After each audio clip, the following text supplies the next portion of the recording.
What if the most powerful man in the ancient world didn't die with a command, but with a question? Today, historians face a problem that has survived for 2,000 years. Did Augustus Caesar really say his famous final words, or were they carefully invented to shape history itself? In this video, we're going to solve one mystery. Are Augustus's last words historical truth, or the greatest performance Rome ever staged? Augustus Caesar, founder of the empire, master of power, and ruler of Rome for more than 4 decades, lies on his deathbed. Outside, generals, senators, and family members wait anxiously. Rome has known peace under his rule, but what comes next depends on these final moments. The room is quiet, almost unnaturally so. Augustus Caesar, the man who reshaped Rome and controlled the fate of millions, lies motionless on his bed in the town of Nola. This is not a battlefield death, not a public execution, not even a dramatic collapse in the Senate. This is a slow, private ending, one that immediately creates a problem for historians. Because when power dies behind closed doors, truth becomes fragile. Ancient writers tell us Augustus knew death was coming. He had been ill for weeks, weakened by age and recurring sickness. Yet even in this final phase, he remained careful, controlled, and aware of how history would remember him. According to some accounts, he dismissed unnecessary attendance, asked to be properly groomed, and even adjusted his appearance. That detail alone raises a question. Why would a dying emperor care about how he looked unless he understood that these final moments would be remembered, repeated, and possibly manipulated? The earliest and most famous account comes from the Roman historian Suetonius, writing more than a century after Augustus's death. He describes a scene that feels almost scripted. Augustus speaks calmly, reflects on his life, and then delivers a line that sounds more like theater than reality. But Suetonius wasn't present. Neither were the other historians who recorded these moments. Every version we have is secondhand, filtered through memory, politics, and time. And here lies the core of the deathbed mystery. There were witnesses in the room, but none of them left an unbiased record. Augustus's wife Livia was there, a woman deeply invested in the future of the empire and the success of her son Tiberius. Trusted servants were present, individuals whose survival depended on loyalty. Any senator or official allowed into that room already understood the danger of misremembering the emperor's final words. In Roman culture, last words carried enormous weight. They were believed to reveal a person's true character, final intentions, and even divine favor. For an ordinary citizen, final words mattered. For the first emperor of Rome, they could shape the legitimacy of the entire imperial system.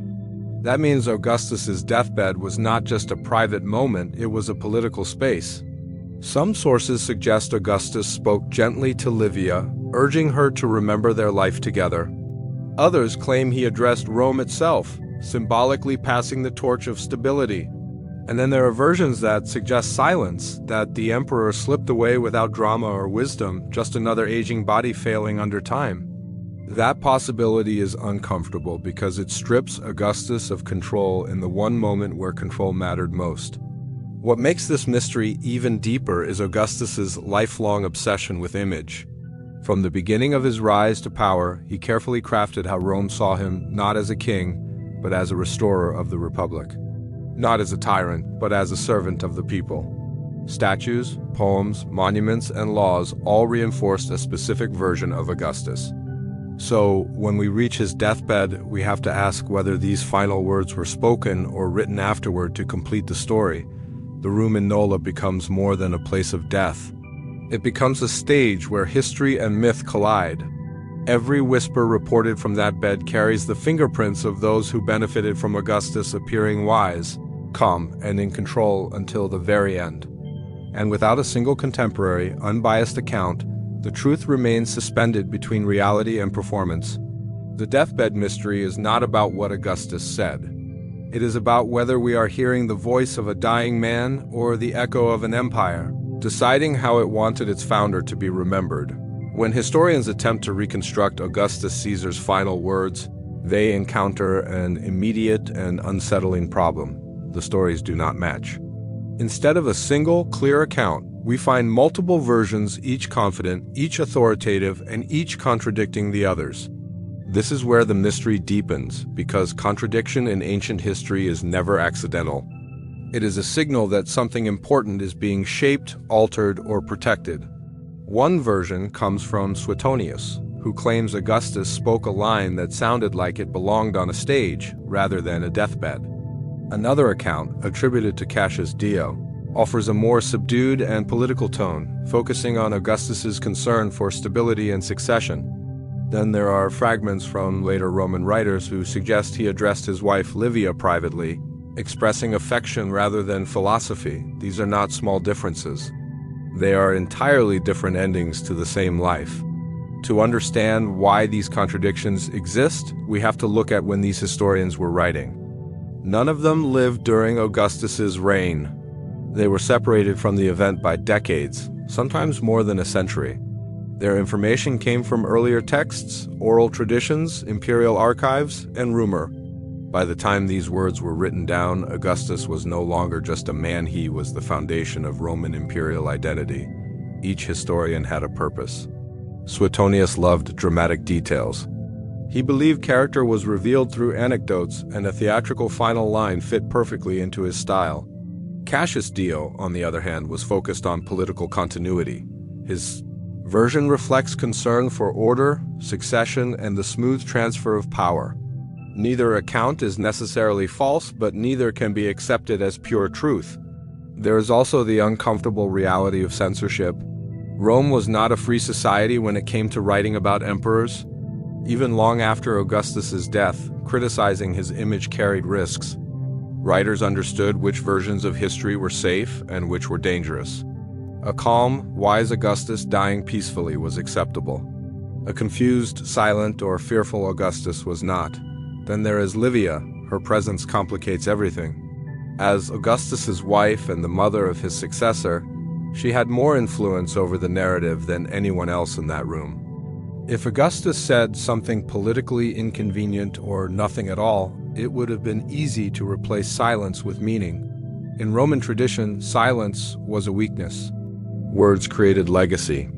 Some scholars suggest that Augustus may have spoken multiple things: private words to Livia, formal remarks to attendants, and possibly nothing memorable at all. Over time, these fragments could have been merged, polished, and elevated into something more symbolic. History, after all, prefers clarity over confusion, but contradiction also reveals something more human. It shows us that even the most powerful life does not end with certainty.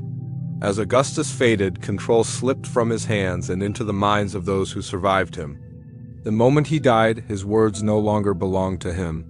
They belonged to Rome. Every conflicting account is a reminder that history is not a recording, it is a reconstruction. And when reconstructions disagree, we are forced to ask not which version sounds best, but which version was needed most. The contradictions surrounding Augustus' final words tell us less about what happened in that room and more about what Rome wanted to believe had happened there. Among all the versions of Augustus Caesar's final words, one line rises above the rest, not because it is the most believable, but because it is the most unforgettable. Have I played the part well? Then applaud as I exit. It sounds clever, it sounds controlled. And most importantly, it sounds like something history wants to remember. But that is exactly why this line demands suspicion. The idea of life as a performance was not foreign to the Romans.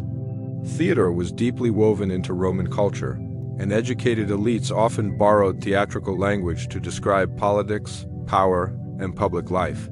Augustus himself understood this better than anyone. From the moment he rose from the chaos following Julius Caesar's assassination, he carefully played a role, not a king, not a dictator, but a humble servant of the Republic. Every gesture, every title, every public appearance was part of a performance designed to calm Rome while quietly transforming it. This makes the theatrical farewell both tempting and dangerous.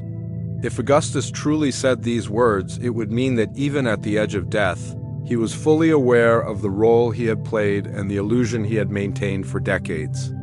It would suggest that he saw his life not as a series of events, but as a carefully managed act, now reaching its final curtain. But here's the problem. Death rarely grants such perfect clarity. Illness weakens the body. Fever clouds the mind. Augustus was in his mid-70s, an advanced age by Roman standards, and had suffered from chronic health issues throughout his life. The image of him delivering a polished, poetic line at such a moment feels less like reality and more like literature.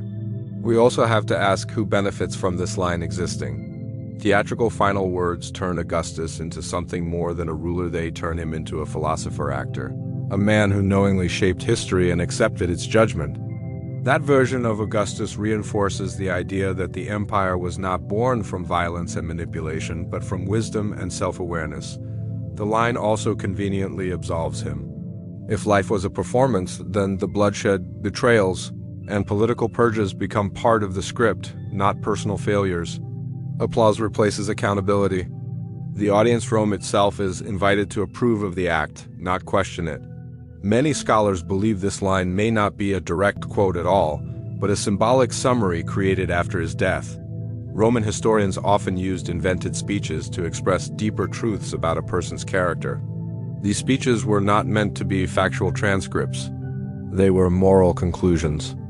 In that sense, the theatrical farewell may be less about what Augustus said and more about how Rome chose to interpret his life. There is also a darker possibility. The line may have been whispered, edited, or entirely fabricated in the years following his death, repeated so often that it became accepted as truth. Once written down by respected historians, it gained authority. Once taught, it became history. Whether Augustus spoke those words or not, their survival tells us something crucial. Rome wanted to believe its first emperor was in control to the very end. That even death could not break the illusion. That the man who mastered power also mastered his own exit. And in that belief, the theatrical farewell becomes not a quote, but a mirror reflecting Rome's need for meaning, order, and reassurance in the moment its greatest architect disappeared. The moment Augustus Caesar stopped breathing, his body remained in the room, but his power did not vanish. In fact, it became more dangerous, because death did not end Augustus's influence. It transferred it. And whoever controlled the story of his final moments now held the key to Rome's future. Rome was balanced on a fragile edge. Augustus had ruled for over 40 years, long enough that most Romans had never known life without him. The Republic existed in name, but the empire existed in practice. His death raised a terrifying question. Could this system survive without the man who created it?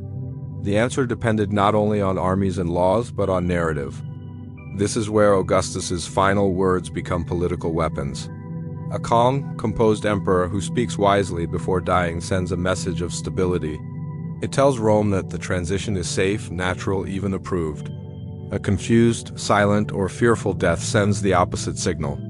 It suggests uncertainty, weakness, a system held together by one aging man. Tiberius, Augustus's adopted son and chosen successor, needed legitimacy. He was not beloved.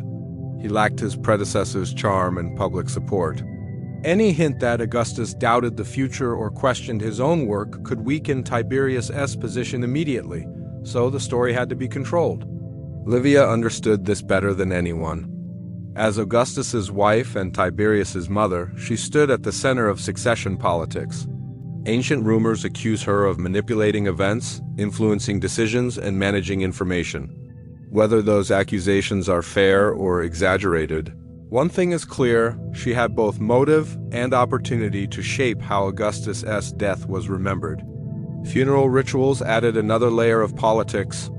Augustus's body was displayed, his achievements were recited, and his life was framed as a golden age of peace. The Res Gesta, his autobiographical inscription, was read publicly, reminding Romans of what he wanted them to remember, not what he wanted them to question. In this environment, the idea that his final words would contradict this carefully constructed image is almost impossible to accept. Roman historians writing later were also influenced by this political climate. They lived under emperors who traced their authority back to Augustus. To question the founder was to question the system itself. Safer versions of his death survived. Dangerous ones disappeared. This is why politics after death matters more than the moment of death itself. Augustus's final words were not preserved because they were true. They were preserved because they were useful. They stabilized power. They reassured the public. They transformed a risky transition into a continuation of destiny. Even silence could not be allowed. If Augustus said nothing, nothing had to be replaced with something. Meaning was necessary, control required clarity. So, a story was chosen, repeated, and eventually accepted as history. The empire did not inherit Augustus's voice. It inherited the version of his voice that served power. And once that version was carved into texts, monuments, and memory, it became untouchable. Politics did not end when Augustus died. It simply moved from the battlefield and the Senate into the space between his last breath and Rome's belief about what that breath meant. By the time Augustus Caesar reached his final days, there were already two versions of him alive in Rome. One was human aging, fragile, sick, and surrounded by uncertainty. The other was a legend timeless, composed, almost divine, the man who ended chaos and gave Rome peace. The mystery of his final words sits exactly between these two versions, and that tension is impossible to ignore. For over 4 decades, Augustus worked tirelessly to blur the line between man and symbol. He rejected the title of king, yet ruled like one. He claimed to restore the republic, yet quietly dismantled it. Statues showed him eternally youthful, even as his real body weakened year by year. Coins, monuments, and public rituals all reinforced the idea that Augustus was more than mortal, a stabilizing force chosen by fate itself.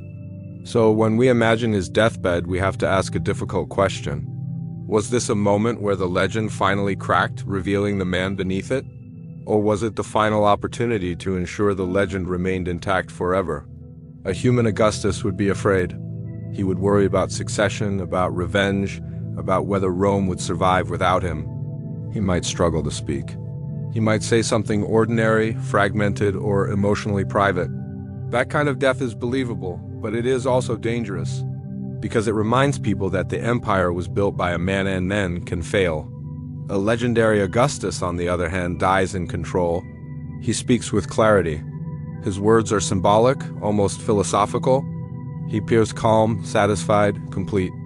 This version of Augustus does not fade, he concludes. And that is the version Rome preserved. This is why the question of his final words matters so deeply. If Augustus died as a human, then the empire rests on something fragile. If he died as a legend, then the empire feels inevitable, almost eternal. The survival of Rome's political system depended on which version people believed. Ancient historians often preferred legends to humans. They were not writing biographies in the modern sense, they were writing moral narratives. Augustus became a character representing order, discipline, and destiny. His death had to match that role. An ordinary ending would have felt wrong, incomplete, even threatening. There is also the psychological side. Augustus had lived his entire adult life performing power. He learned early that appearances could be more effective than force. It is entirely possible that even in his final hours, he remained conscious of how he would be remembered. That he chose words or allowed words to be chosen that aligned with the image he had spent a lifetime constructing. But there is a haunting possibility beneath all of this. That the real Augustus, the human one, never had the chance to speak at all. That illness stole his voice. That confusion replaced clarity. That death came quietly, without wisdom, without theater, without meaning. And that everything we think we know about his final moments was created afterward to protect the legend from the weakness of reality. In that sense, the conflict between human and legend is not just about Augustus. It is about how history treats power. We accept legends because they are comforting. They simplify complex lives into clean endings. They allow us to believe that control exists, even in death. Augustus may have ruled Rome as a man, but he was remembered as something more. And in the space between those two identities, his final words, real or imagined, became the bridge that allowed the legend to fully replace the human presence that once breathed, aged, doubted, and ultimately disappeared. History is rarely kind to certainty, and when it comes to the last words of Augustus Caesar, certainty is nearly impossible. More than 2,000 years have passed, and with every generation, the line between fact and legend has blurred. Manuscripts have been copied, rewritten, and interpreted, and each retelling adds another layer between us and the man who lay dying in Nola. The further we move from that moment, the more elusive the truth becomes, and the more the story becomes a reflection of those who preserved it rather than the event itself. The ancient historians who recorded Augustus' final moments were operating under constraints that modern readers often overlook. They wrote with agendas, conscious or subconscious, shaping narratives to serve politics, morality, or entertainment. Suetonius, for instance, framed Augustus's life through anecdotal episodes often dramatized for effect. Cassius Dio emphasized political stability, portraying Augustus as the wise statesman securing Rome's future. Later authors, writing centuries after his death, layered additional interpretations and embellishments on top of these accounts, creating a web of conflicting versions. Every historian became both a recorder and a storyteller, and with each retelling, the pure human truth receded further into the past. Even contemporary witnesses cannot provide clarity. Servants, family members, senators, anyone present in Augustus's final moments had reasons to present his death in a certain light. Livia, as both wife and mother to the next emperor, had the most to gain from preserving an image of composure and dignity. Her influence may have shaped which versions of his words survived and which were quietly suppressed. Silence, forgetfulness, or selective reporting all contributed to the gaps in our historical record. And in the absence of complete evidence, legend has a way of filling the void. Physical evidence, too, offers little guidance. Tombs, inscriptions, and coins provide information about Augustus's image, his achievements, and the ideals he projected, but they reveal nothing concrete about what he actually said in his final moments. Rome celebrated the man who embodied stability and order, not the flawed, mortal figure whose voice may have faltered at the end.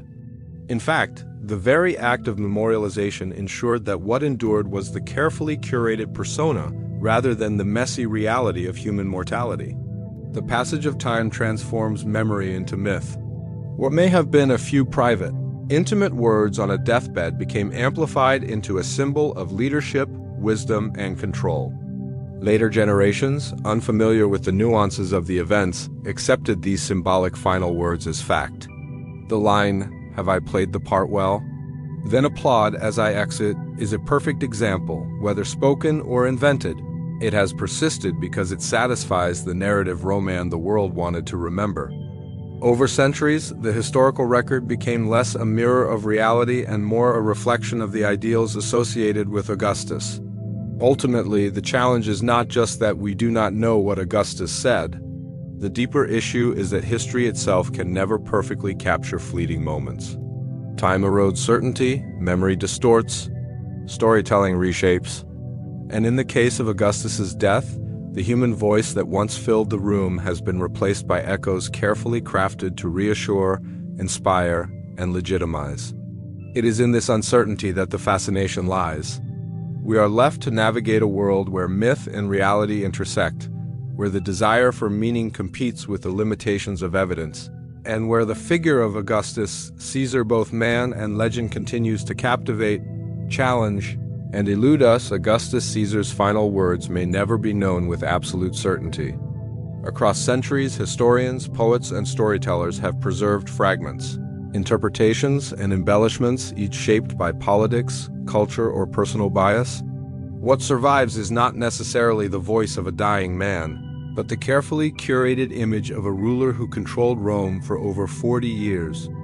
The contradictions, the theatrics, the political calculations, and the tension between human and legend all reveal a deeper truth. History rarely records reality, it records what people want to believe. In examining the deathbed of Augustus, we are not just searching for words. We are exploring how power, memory, and storytelling intertwine. The final moments of Rome's first emperor were as much a performance for posterity as they were a personal farewell. Whether he spoke profound truths, whispered private words, or remained silent, the story that has come down to us was crafted to shape perception, ensure continuity, and immortalize a man whose life was inseparable from his legend.